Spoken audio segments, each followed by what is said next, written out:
Today's question is, why did God strike Uzzah dead for touching the Ark of the Covenant? In this video, I'll answer that question from a biblical perspective. Then afterwards, as always, I'll share some helpful resources, so stick around to the end.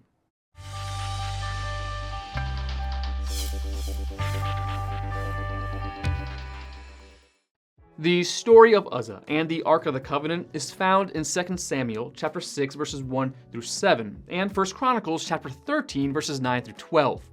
As the ark was being transported, the oxen pulling the cart stumbled, and a man named Uzzah took hold of the ark.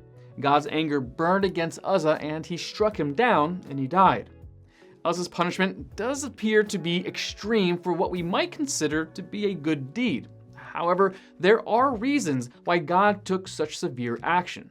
First, God had given Moses and Aaron specific instructions about the tent of meeting and the movement of the Ark of the Covenant. After Aaron and his sons have finished covering the holy furnishings and all the holy articles, and when the camp is ready to move, the Kohathites are to come to do the carrying. But they must not touch the holy things, or they will die.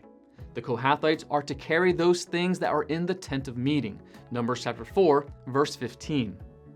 No matter how innocently it was done, touching the ark was in direct violation of God's law and was to result in death.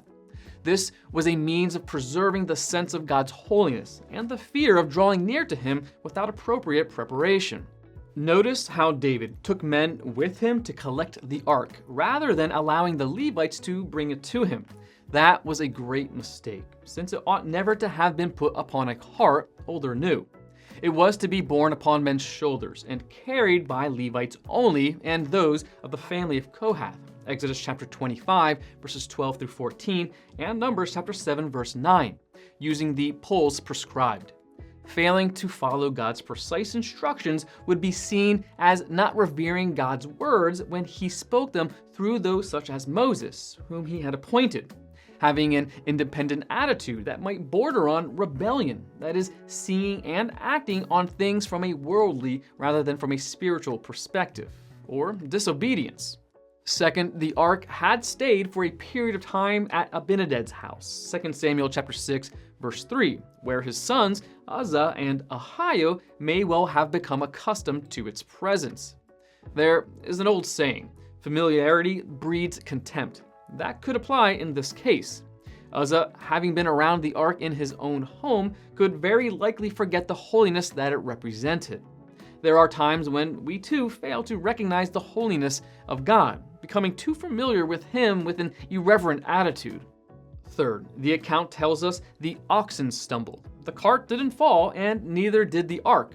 Just as the boat carrying Jesus and the disciples rocked fiercely in the storm, though it wasn't necessarily in danger of sinking. Matthew chapter 8, verses 24 through 27. And yet, just as with the disciples who failed to put their faith in their master, Uzzah, for a moment, felt it was his responsibility to save the integrity of God, and that our Almighty God somehow needed Uzzah's assistance. He presumed that without his intervention, God's presence would be dealt a blow. As Job asks, can you fathom the mysteries of God? Job chapter 11, verse 7. His greatness no one can fathom.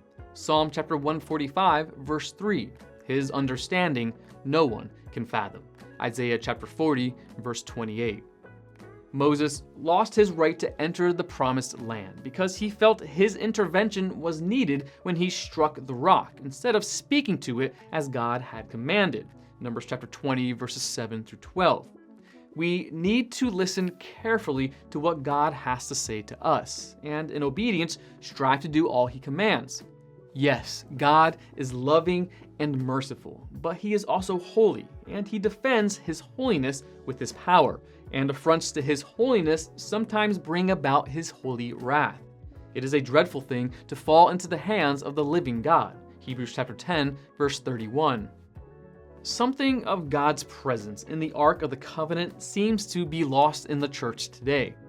In the time of Moses, the people knew the awesomeness of God's absolute holiness. They had witnessed great miracles when the ark was with them. They respected that God's ways and thoughts are much higher than ours. Isaiah chapter 55, verses 8 and 9.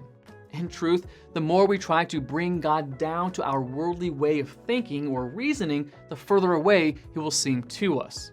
Those who would draw near to God and have Him draw near to them are those who approach Him in reverence and holy fear.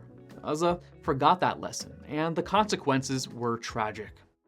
Want to learn more? Subscribe so you don't miss the next video. Visit gotquestions.org for more great content and check out the details section below this video. There you'll find one book I recommend along with several links to related questions. If you'd like to learn about Bible Munch or if you're interested in bite-sized devotionals, subscribe to Bible Munch on YouTube. It's linked right here. Now remember, got questions? The Bible has answers. We'll help you find them.